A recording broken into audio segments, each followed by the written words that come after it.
मेरे प्रिय कैडेट्स, आप सभी को 9वीं कक्षा में फिर से स्वागत है।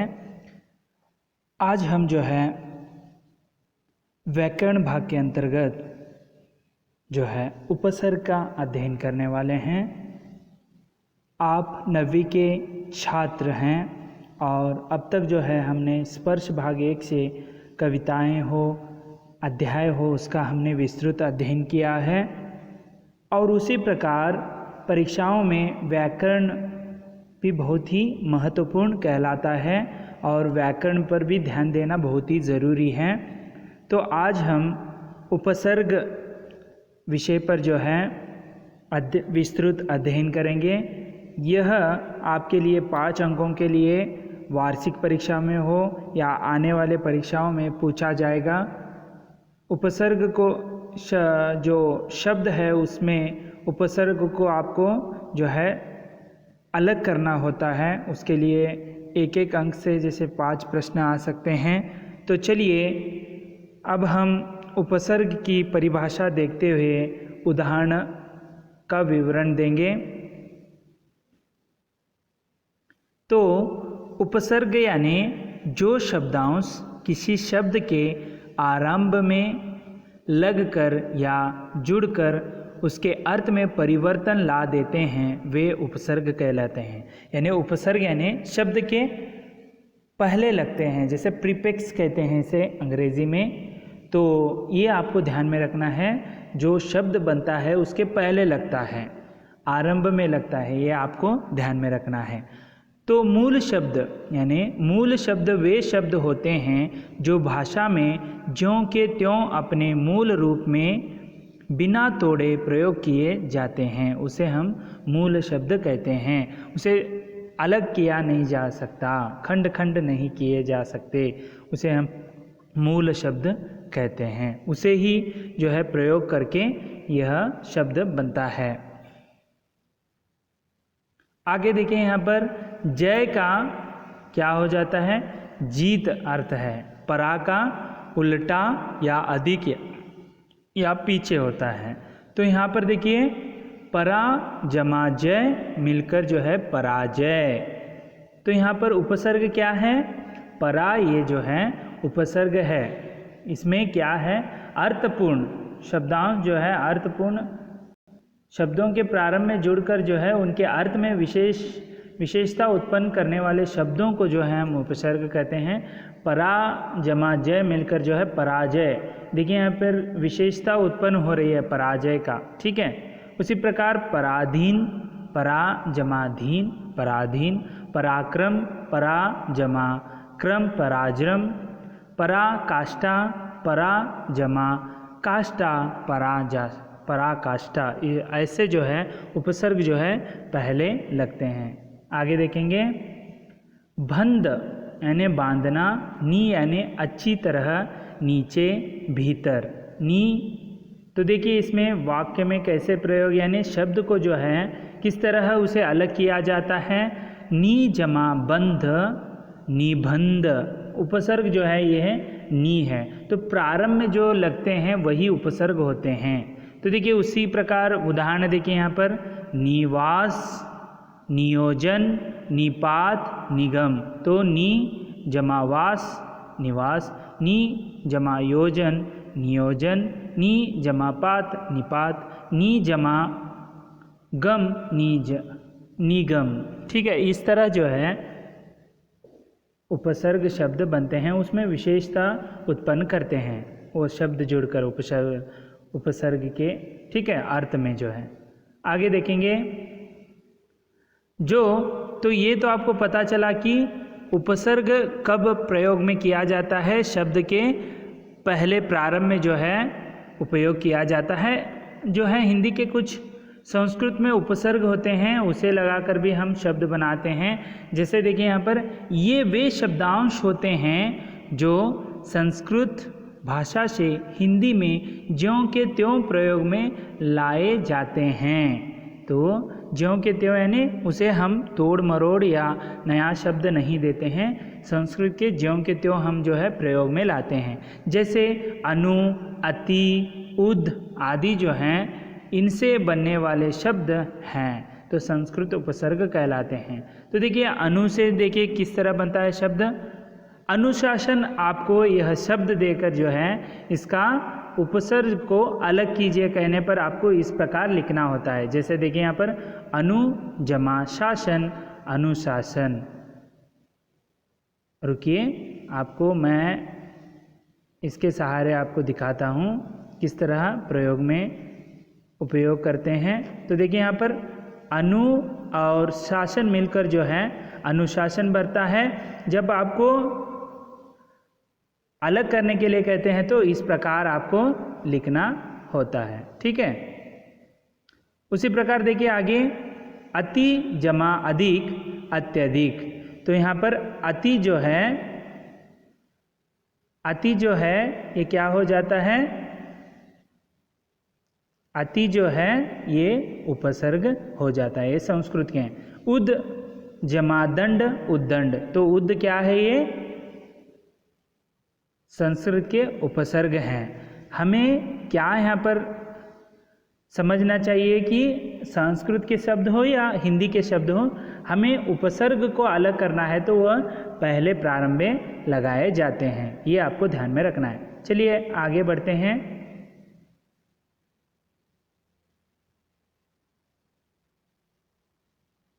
तो यहाँ पर देखिए किस तरह अभी हम संस्कृत के देखा, तो आगे देखेंगे किस प्रकार हैं। अभी हिंदी के कुछ उपसर्ग हैं उसे हम अभी देखेंगे। जैसे ये वे शब्दांश होते हैं जो मूलतः संस्कृत के होते हैं परंतु हिंदी में रूप परिवर्तन के साथ प्रयोग किए जाते हैं। रूप परिवर्तन जो है इसमें देखने को मिलता है। जैसे कि उदाहरण यहाँ पर देखिए, ये जो हैं चौ, नी, अन, ये जो हैं आदि जो हैं ये हिंदी के उपसर्ग माने जाते हैं। इनसे बनने वाले शब्द हैं जैसे चौ जमा पाया, चौपाया। तो यहाँ पर देखिए चौपाया आप लिखते समय जो है इसमें आपको शब्द दिया जाता है, चौपाए का उपसर्ग आपको अलग कीजिए। तो यहाँ पर चौ जमा पाए ऐसे लिखते समय चौ जो है उपसर्ग हो जाता है, ऐसे हम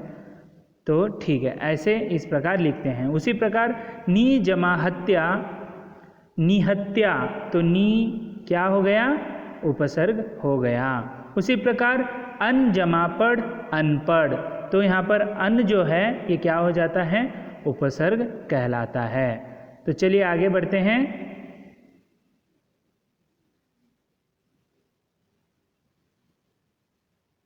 उर्दू के भी कुछ शब्द जो हैं हम प्रयोग में लाते हैं, उसे अब हम देखेंगे।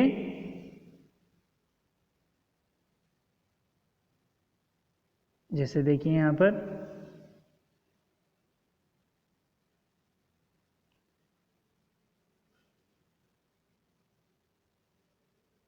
देखेंगे हम, तो देखिए यहाँ पर उर्दू उपसर्ग से ये वे शब्दांश होते हैं जो उर्दू पारसी भाषा से हिंदी में प्रयोग किए जाते हैं। जैसे कम, खुश, बद आदि जो शब्द हैं ये उर्दू के उपसर्ग कहलाते हैं और हिंदी में प्रयोग होते हैं। तो देखिए यहाँ पर कम जमा जोर, कमज़ोर। तो कमज़ोर का उपसर्ग अलग करने पर हमको कहते हैं तो आपको कम जो है इस प्रकार ये आपको लिखना होता है। तो देखिए यहाँ पर उसी प्रकार खुश किस्मत, इसे कैसे करते हैं, खुश जमा किस्मत, खुश किस्मत। तो इस तरह आपको अलग करना पड़ता है। ध्यान दीजिए कैडेट्स, तो इस तरह आपको जो परीक्षाओं में पूछते हैं शब्द दिए जाते हैं केवल कमज़ोर, खुश नसीब, बदनसीब, तो इसका उपसर्ग जो है आपको अलग करना होता है। तो हमें कैसे लिखना पड़ता है, कम जमा जोर, खुश जमा किस्मत, बद जमा नसीब, इस तरह लिखना पड़ता है। आगे देखेंगे संस्कृत अव्यय यानी उपसर्ग के रूप में किस तरह प्रयोग होते हैं। ये संस्कृत के अव्यय होते हैं जो हिंदी भाषा में उपसर्ग के रूप में प्रयोग किए जाते हैं। जैसे अतः, अधः, स्वयं। तो देखिए अतः जमा करण, अंतकरण, अधः जमा पतन, अधपतन, स्वयं जमा सेवक, स्वयं सेवक, इस तरह जो है प्रयोग में लाते हैं। आगे देखेंगे उसी प्रकार कुछ शब्द मैंने इकट्ठा किया है तो उसे यहाँ पर मैं बताऊंगा। अभी इसमें जो है मैं उसका जो है अलग नहीं करूँगा, आपको शब्द समझ लेने हैं। तो उसका उपसर्ग जो है, जो यहाँ पर आपके लेफ्ट साइड में लिखा है वही होता है। जैसे अति है, यहाँ पर सभी के लिए जो उपसर्ग है अति ही प्रयोग होता है। जैसे अतिकाल, अति जमा काल, ठीक है। अतिरिक्त, अत्याचार, अतिक्रमण, अतिशय, अत्यंत, अत्युक्ति। तो देखिए अति प्लस युक्ति अत्युक्ति, अति प्लस अति जमा युक्ति अत्युक्ति, ऐसे आपको जो है शब्द दिए जाते हैं। उसे हमें क्या करना होता है, परिवर्तन करना होता है। अति का अर्थ है अधिक, ऊपर, उस पार। तो दूसरा है अधि, अधि का अर्थ होता है हदी का ऊपर या श्रेष्ठ। तो इसके शब्द कैसे बनते हैं, देखिए उपसर्ग अधिराज, अध्यात्म, अधिकरण, अधिकार, अध्यक्ष, अधिपति आदि। तो देखिए यहाँ पर अध्यात्म है, अधि प्लस आत्म, अध्यात्म, ऐसे होता है। अधि जमा राज, अधिराज, अधिकरण, अधि जमा करण, अधिकरण, ऐसे जो हैं शब्द प्रयोग। आगे देखेंगे अनु। यहाँ पर देखिए तो आपको समझना है, इसमें उर्दू, संस्कृत और हिंदी के तीनों का यहाँ पर मिश्रण जो है शब्द देख सकते हैं। अनु का अर्थ होता है पीछे, समानता, क्रम, पश्चात। देखिए आपको इसे ध्यानपूर्वक जो है समझ कर जो है इसे जो उपसर्ग है उसे अलग कर कर ही आपको लिखना है, ताकि परीक्षाओं में आने वाले अगले परीक्षाओं में इसका बहुत ही महत्वपूर्ण जो है आपको प्रश्न पूछे जाते हैं व्याकरण के दृष्टि से। अनुज, अनु जमा ज, अनुज, अनुचर, अनु जमा चर, अनुजर, अनुशासन, अनुपात, अनु जमा पात, अनुपात, अनुवाद, अनु जमा वाद, ऐसे इस तरह। अनुकरण, अनुरूप, अनुस्वार इत्यादि जो शब्द हैं अनु से, अनु के उपसर्ग से बने हुए शब्द हैं। इसमें विशेषता जो है आती है शब्द में उपसर्ग से जोड़ने से अर्थ में परिवर्तन आता है। आ देखिए, आ का अर्थ है और, सीमा, समेत, कमी, विपरीत जो है आ का। इसके जो है उपसर्ग, आ उपसर्ग से कैसे शब्द बनते हैं, देखिए आमुख, आ जमा मुख, आमुख, आदान, आजीवन, आकाश, आगमन, आ जमा गमन, आगमन, आरंभ, आ जमा रंभ, आरंभ, आचरण, आ जमा चरण, आचरण, आकर्षण, आ जमा कर्षण, आकर्षण, आरोहण, आरोहण। इस तरह जो है शब्द उपसर्ग में माने जाते हैं। तो आगे देखेंगे अव, अव यानी हीनता, अनादर, पतन। अभी देखिए मैं ज़्यादातर इसका जो है विच्छेद नहीं करूँगा, आपको समझ लेना है। अव देखिए अवशेष, अवज्ञा, अवगत, अवजमागत, ऐसे अवगत होता है।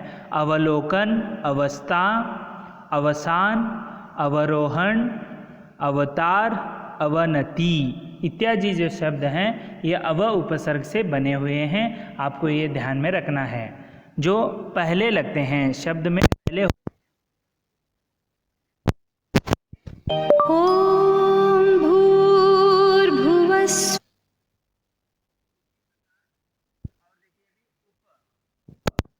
There's no internet connection. क्षमा कीजिए, उप का अर्थ होता है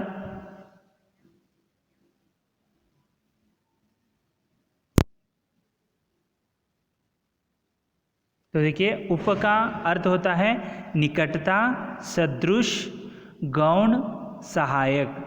हीनता। तो इसका जो इसके उपसर्ग से बनने वाले शब्द देखिए, उपनाम, उपवन, उपस्थित, स्थिति, उपकार, उपकूल, उपनिवेश, उपजमा निवेश, उपनिवेश, उपदेश, उपासना, उपभेद, उपजमा भेद इत्यादि जो शब्द हैं इससे बनते हैं। आगे देखेंगे प्र का अर्थ है अधिक, आगे, ऊपर, यश। तो इसके शब्द देखिए किस तरह बनते हैं, प्रबल, प्रगति, प्रकाश, प्रख्यात, प्रचार, प्रभु, प्रयोग, प्रसार, प्रयास इत्यादि जो हैं। जैसे देखिए प्र जमा बल, प्रबल, ऐसे आपको जो है अलग करना होता है। उसी प्रकार प्रति का अर्थ है विरोध, बराबरी, प्रत्येक, परिवर्तन, ये प्रति का अर्थ है। और इससे बनने वाले उपसर्ग से शब्द देखिए, प्रतिक्षण, प्रति जमाक्षण, प्रतिक्षण, प्रतिनिधि, प्रतिकार, प्रत्येक, प्रतिदान, प्रतिकूल, प्रत्यक्ष इत्यादि। तो देखेंगे आगे किस तरह शब्द हैं और भी। वी का अर्थ होता है हीनता, असमानता, विशेषता। तो इसके उपसर्ग से बनने वाले शब्द देखिए, विनाश, मैं एक इसका जो है अलग करके दिखाता हूँ, वि जमा नाश, विनाश। उसी प्रकार विकास, विदेश, विधवा, विवाद, विस्मरण, विराम, वियोग, विकार, विमुख, विनय इत्यादि जो हैं वी से उपसर्ग से बनने वाले शब्द हैं। उसी प्रकार सम का अर्थ होता है पूर्णता। तो सम का उपसर्ग से बनने वाले शब्द देखिए, संहार, जमाहार, संहार, संयोग। यहाँ पर सम जो है इस प्रकार है तो सम ही लिखना पड़ता है, जो बिंदी आई तो सम अधि जमायोग संयोग, संकल्प, संतोष, संस्कार, संरक्षण, सम्मेलन, संस्कृत, सम्मुख इत्यादि। संस्कृत देखिए सम जमाकृत, संस्कृत, ऐसे जो है आपको याद में रखना है। ऐसे शब्द जो हैं सम के शब्द आप ज़्यादा ध्यान दीजिए, क्योंकि आपको ऐसे शब्द पूछने पर आप लड़खड़ा न सके।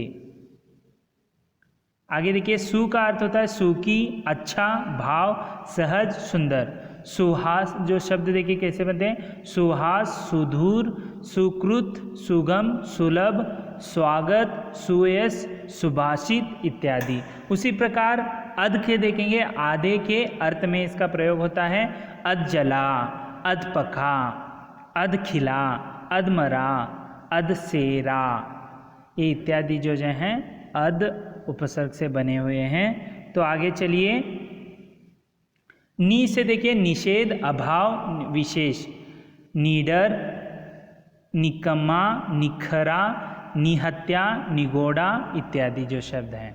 बिन से शब्द से देखिए निषेध, इसका अर्थ होता है, इसके उपसर्ग कैसे बनते हैं, बिन जाना, बिन ब्याहा, बिन बोया, बिन देखा, बिन खाया, बिन चका, बिन काम इत्यादि जो हैं बिन उपसर्ग से बनते हैं। उसी प्रकार कुछ आपके पाठ्य पुस्तक में भी कुछ उपसर्ग हैं, उसे देखेंगे। अ से अर्थ है नहीं, अभाव, रहित, विपरीत। तो इसके शब्द कैसे बनते हैं, अधर्म, अनाथ, असत्य, अदृश्य, अलौकिक, अथाह, अखंड। अन से देखिए, अन का अर्थ होता है अभाव, नहीं। तो इसके शब्द देखिए, अनादि, अनेक, अनुपस्थित, अनाधर, अनावश्यक। अति का अर्थ होता है अधिक, ज़्यादा, अत्यधिक, अतिरिक्त, अत्यंत, अत्याचार, अतिक्रमण। अधि का अर्थ होता है ऊपर, बड़ा, श्रेष्ठ। अधिकार, अधिपति, अधिनायक, अधिवक्ता, अधिकरण, अध्यादेश ये जो हैं जो। उसी प्रकार आगे देखिए, अनु यानी पीछे, गौण, उसे हम कहते हैं अनुज, अनुराग, अनुगम, अनुशासन, अनुभव, अनुरोध, अनुशीलता। अब देखिए अनुचित, बुरा, विपरीत, उसका अर्थ होता है, उसके शब्द देखिए, अपमान, अपवाद, अपयश, अपशब्द, अपहरण, अपव्यय, अपकार। उसी प्रकार अभी का देखिए, सामने, चारों ओर, समीप, अभिमान, अभिनेता, अभिशाप, अभिप्राय, अभिनय, अभिवादन, अभियोग। अव का देखिए, बुरा, नीचे, हीन, अभाव, अवगत, अवनति, अवगुण, अवसान, अवतरण, अवशेष, अवरोधक। आ से देखिए, पूर्ण, उल्टा, तक, भर, ये शब्द के अर्थ हैं। शब्द देखिए, आचरण, आमरण, आगमन, आजीवन, आजन्म, आधान, आकर्षण। उत का देखिए, ऊंचा, श्रेष्ठ, उत्तम होता है, उत्तम, उत्कर्ष, उत्तान, उत्साह, उत्साह, उद्गम, उद्योग, उच्चारण, ये जो हैं शब्द बनते हैं। उप से देखिए, छोटा, निकट, गौण, समीप, उपदेश, उपचार, उपमान, उपनाम, उपवाक्य, उपकार, उपवन, उपसंहार। कु से शब्द जैसे अर्थ है बुरा, हीन, खराब, तो इसके शब्द देखिए, कुरूप, कुकर्म, कुकृत्य, कुपात्र, कुचाल, कुमार्ग, कुयोग, कुदृष्टि। तत् के देखिए, इसका अर्थ होता है वही, उसके जैसा, तत्पर, तत्काल, तत्पश्चात, तत्क्षण, तदनंतर, तत्परांत।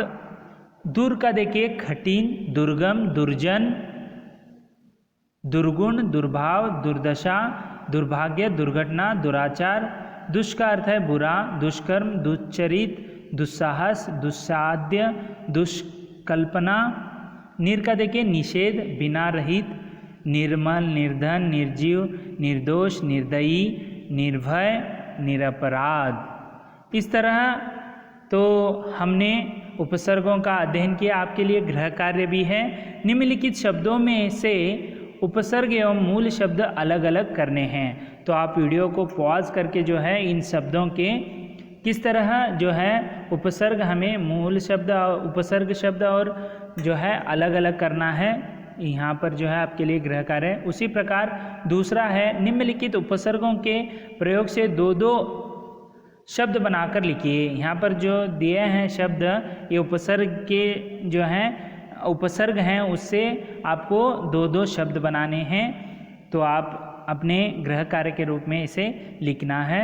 तो अगले वीडियो में अगले लेसन के साथ फिर से उपस्थित होंगे। तब तक के लिए धन्यवाद।